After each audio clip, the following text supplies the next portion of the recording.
You know what, people?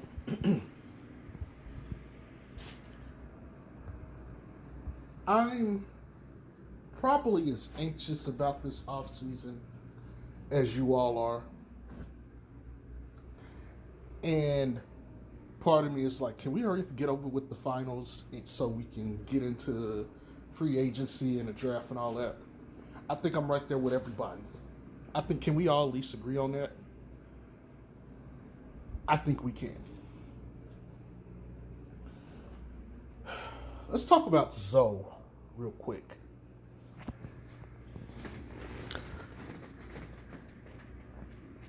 Here's the thing. It was just announced a couple hours ago Kawhi had ACL surgery to repair his partially torn ACL. You can go ahead and cancel him out for next year. That means he's either going to take his option or he's going to just say F it and try to go get paid like KD. I think he probably takes the option at this point. And he's going to sit out the year and just chill. Lonzo to the Clippers, all of a sudden, doesn't seem so nice. At least the first year. Because this is going to be Paul George's team for the year. Chicago. I like Chicago, but I have issues with Chicago. Defensively, I think they're going to be a disaster because Vooch and Zach don't play defense. Unless you get one of those guys to come along and play defense, I don't see how you circumvent that. That's pretty much a similar situation to what you got in New Orleans with B.I. and Zion. And I know everybody's been talking about Willie Green being hired. Basically, it's a set deal. Right now, they're just going to wait to the end of the finals to announce probably. Well, they're just basically what I think is happening is they're like, okay, we're tinkering with the numbers. This is what the contract is going to be for. Got it. New York Knicks are reported wanting Colin Sexton. Okay. And with Colin Sexton being available and Ben Simmons, the point guard market is saturated. Like, there's guys out there that people want more. Like, Colin Sexton, I think, has higher value than Lonzo. At least to other teams. Ben Simmons has higher value to other teams. And you got Spencer Dinwiddie, and you have your Kyle Lowry's, and CP3.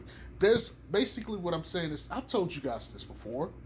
There's a long list of guys that could be ahead of Lonzo, which is going to saturate the market. Less is more.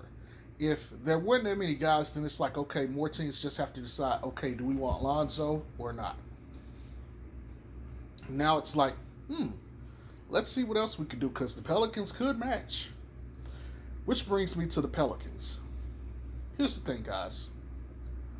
Let's be real about this. Pelicans don't want to lose Lonzo for free.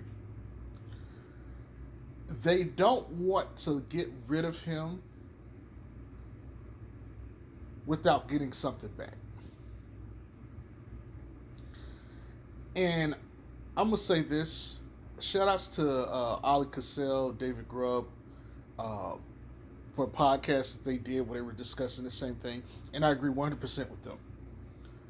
You don't want to let Lonzo walk away for free. But if you're going to get rid of him, you got to get something back. And it was nice to see them guys say this. And I'm going to repeat what they said, but I'm going to paraphrase. They said, you can't let Kira start. He's nowhere near ready. And you can't let Nall start because despite his starting numbers, he's not ready. And despite the things that Lonzo can't do, the stuff that he can is irreplaceable. It's irreplaceable. And what exactly are you going to get to replace him? Like, if you're going to trade him, you got to get a point guard back. But you got to get one that can do or approximate some of what he can do. Well, let me use the argument against the haters because, that's what I like to do. I don't want to just hear the good, I want to hear the bad. Let me hear what the other side has to say. So let me use their arguments against you real quick. I hope you guys don't mind. So we get guys out here that like to say Lonzo is a connector, or he's a 3-and-D guy who can pass the ball. See, here's the problem with those statements. Let's first of all set the table and say that he is these things, right? How many other guys in the league are this? Probably nobody else. So he's a unique player. You got to pay for unique. That makes him a little bit more expensive than the average. Luke Kennard is getting $17 million essentially to shoot threes. I think Duncan Robinson, who's a better three-point shooter than Lonzo, is going to get upwards of $20 million.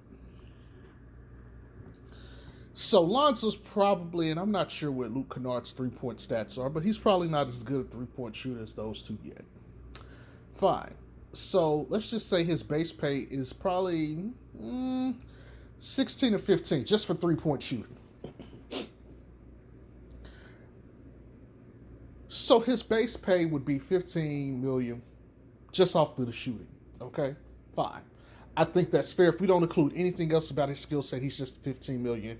He's less than Luke Kennard. He's less than Duncan Robinson. Both very good three-point shooters.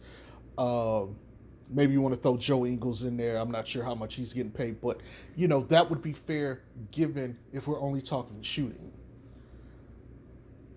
Now, you're saying he's a connector. What does that mean? You're trying to say he's an off-ball passer that, completes or finishes plays. So what you're saying is he's a very good passer outside of your other passer, your other main passer. Okay, fine. So how much is that worth? A couple mil? 2-3 mil? Let's just go ahead and add that to Lonzo. So that's what? 17, 18 mil? Okay, fair enough. He's not getting 8-9 assists a game. Fair enough. Rebounding. He's around like 5 or 6 for his career. So, from the point guard position, that's actually high. So, you got a point guard that can go rebound. Albeit not like Ben Simmons, not like Russell Westbrook. Fine. But he can rebound. So, what is that worth? Let's add to that. So, we'll be fair, just say a rebounding point guard isn't a necessity, so we'll just give him $1 million. Let's make him 18, 19 million, okay? Defense. Defense at that position is pretty good. He's not all NBA level yet. He may never be, but he's pretty good. He can definitely, he's in the 93rd percentile, I believe, for defensive efficiency. Well, that alone, I think, warrants consideration of pay. Now, he can guard 1 and 2. Some threes, but you don't want to stuck out there with threes. Definitely don't want him on most 4s and 5s. So, a guard who can guard the best perimeter, maybe wing player on the opposing team, and can potentially lock them down, that's several million to me in my eyes. Because now he's a for sure 3-and-D player with the passing aspect. So what are we paying that? I think when you consider the rebounding and stuff too, he's got to be in that 20-22 million range. Okay. I'm not going to get into the other stuff of his toolkit, the IQ and everything else. Here's the point. Lonzo does too much shit. And I've been telling everybody this since jump. He is one of those players, he's a toolbox. He literally covers holes in the team. And it is still right. So people want to sit here and argue like he shouldn't get paid like the rest of the shooters. I agree, he shouldn't because he's not as elite as Joe Ingles or Duncan Robinson. Okay, he's not there yet.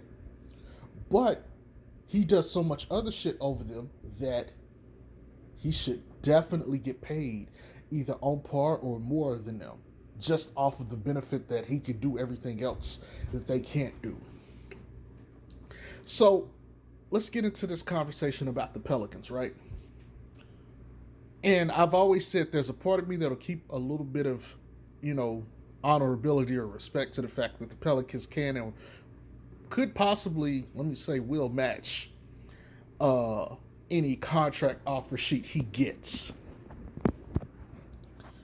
So the report came out today and said that they're not going to do a significant offer sheet. I've detailed that. We don't know what that is. That could be 15 million, that could be 20, 25 million. We don't know. Okay? And we're assuming all these reports are true. At what point do you let him walk? At what point do you sit there and make a phone call and say, hey, can we get a sign and trade? Because you very well could sit here and say, okay, look, Chicago wants to pay him 22. We don't want to pay him 22. Chicago, do we want to let him go there and just not get anything for him over $2 million? Assume that for a minute, $20 million is the point of no return. It's $2 million. It's just $2 million a year. Even though that $2 million could mean a lot between signing certain players and everything. Do I really want to let him go for $2 million a year?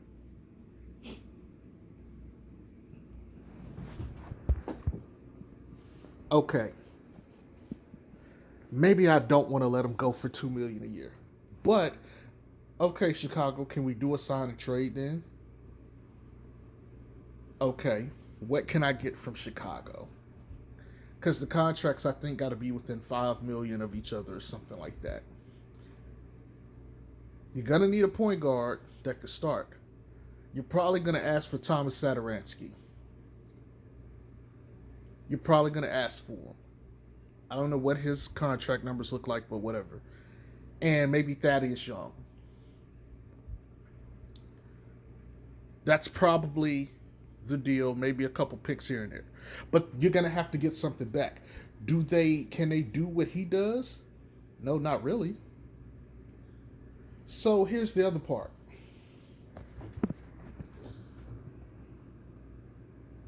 You know if you're gonna trade him, or if he's going to sign somewhere else, there's not going to be a team out there that's going to offer the necessary parts that you need, right? And so you're going to be under pressure to probably sign him because his skills can't be duplicated, and the loss of him is tremendous on the team. A guy who can literally play make for you, shoot, guard the best perimeter player, rebound, and has a unique talent at full range in transition, passing, and getting to the cup. Those guys don't grow on trees. If they did, you could go get them anywhere. And you're asking Nikhil and Kira to fill some mighty big shoes, or Bledsoe. I'm just saying. Could you go to the draft and get someone that could probably approximate his shooting? Yeah, but can you go to the draft and find someone else that could do everything he does? No, you can't. And so the point of emphasis is going to be this. How easy is it to replace his skill set in a sign and trade? That's going to be the problem. And if he's going to stay a Pelican, that's going to be the reason why. Because we can't find the necessary tools to replace him. What I could predict could possibly happen. Pelicans keep Lonzo Ball. After about a year, they test the waters to see what Kira and Nall look like. So, season goes by. Let's see what Kira and Nall look like. Okay, are either of them ready? If not, you got a decision to make. Zion has to get paid. Nall's coming up. Jackson Hayes is coming up. Some of them ain't getting paid. Curry is still got on a rookie contract. But what if Lonzo is more or less the same player? You're going to be looking to trade him. If he's better, how much better? How much can you get back for him? See, this ain't about just this season. It's about the seasons coming too. And the Pelicans, and I think I have to at least confess, I think I'm short selling what options the Pelicans have. Because truth be told, it's not about this year, it's about the following year. Because that's the year where Zion has to get his contract afterwards. So there's this season, bam. They can offer it to him. If he doesn't accept it, contract is up after next season. So there's 2021 to 2022. They could offer it at the end of in 2022. 2022 to 2023, he's a UFA. And so they can match. So, at most, you got 1 year. Because after that, you got to be second round of the playoffs, conference finals. Or Zion's going to be looking to, hey, look, we're going to have to go. There's a lot of pressure from the fact that Zion wants him and B.I. wants him. There's also pressure from the fact that Lonzo is a unicorn and the fact that nobody else can do all the things that he can do, despite whatever issues you might have with his play style or his ability to play the game of basketball. So, what do, Pelicans? Do you match? Do you try to convince for a sign and trade? But I'll give Ali Cassell and David Grubb this, and they said something that's 100% accurate, and I said this too. The decision on Lonzo Ball has to be made well before the draft. In fact, the decision has to be made probably sometime this week. Because here's what's going to happen. If you're going to keep Lonzo, you need to figure out what to do with the pick. Because you can't afford at this point to keep drafting young. You're not doing anything. You need a guy who can come and help. So you're probably going to maybe need to move the number 10 pick and Bledsoe. Okay? That's your likely option. But that's if you're going to keep Lonzo. If you're not, you still may need to make that trade. But what you're going to trade and look for and to get is going to be completely different. It's going to be completely different. You have to know what you're going to do with Lonzo Ball. And the question really is this: are we going to sign him or not to his whatever his numbers is? So if he says he wants $20 million, are we going to just let the ink dry or not? That's the problem. And if not, see, we're at the point now where it's checkmate. Or it's check. Let me not say checkmate. It's check. If you don't know what you're going to do with Lonzo, you just fucked yourself for the offseason. If you can't get rid of the number 10 pick, you're going to have to draft somebody. If you're not going to keep Lonzo, you need to find somebody who can come in and do something to help this team.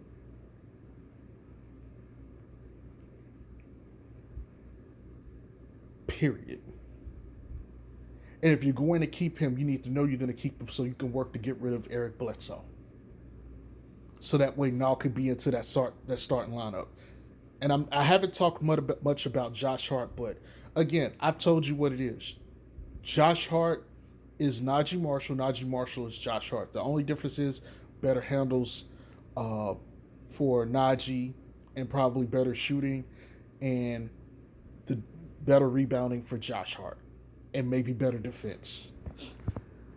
But virtually the same player outside of that everywhere else. That's the keys. And so you got Najee on 3 years, $5 million, infinitely cheaper. You keep him, and I think he's younger than Josh Hart too. You're gonna keep him. Josh Hart's probably not coming back.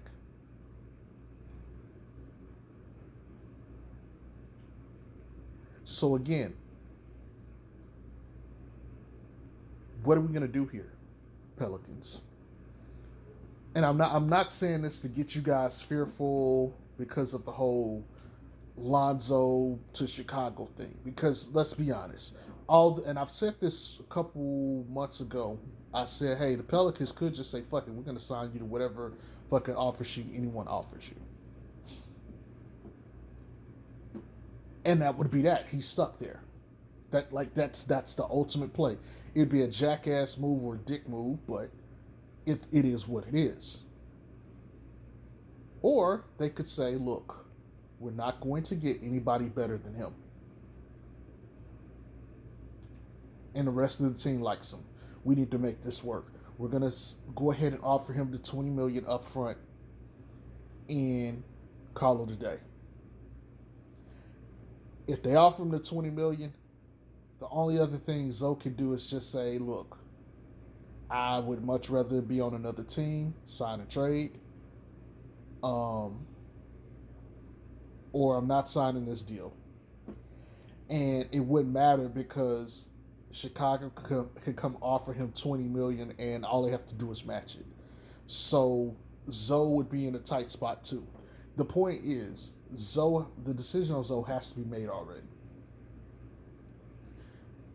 because it'll fuck up everything else. And they need to know where their cap space is going to be at so they can know what moves they need to make. You got to get off of Steven Adams or Bledsoe. And really, I don't think Steven Adams is that bad. I think you're okay with keeping Steven Adams, but you really got to get up off of Eric Bledsoe. That's the kicker. Maybe you can entice the team. Hey, we'll give you Kira, Bled, and the 10th. Give us a shooter, or give us a 3-and-D wing. I don't know. But you have to figure out the Lonzo issue. So, to all my followers, what do you think is going to happen? I want you to just take some time and think about it. What do you think is going to happen? Because the Pelicans could just match anything Lonzo's stuck. And I know they said, hey, they don't want to have to do that, but let's be honest. You're not getting everything back that you just lost. And if you did, you're not getting it in one player and 2 or 3 players. So there's always going to be a hole because of Lonzo's absence. Think about that. It's your boy Jay Strokes. Hope y'all have a good night. Peace.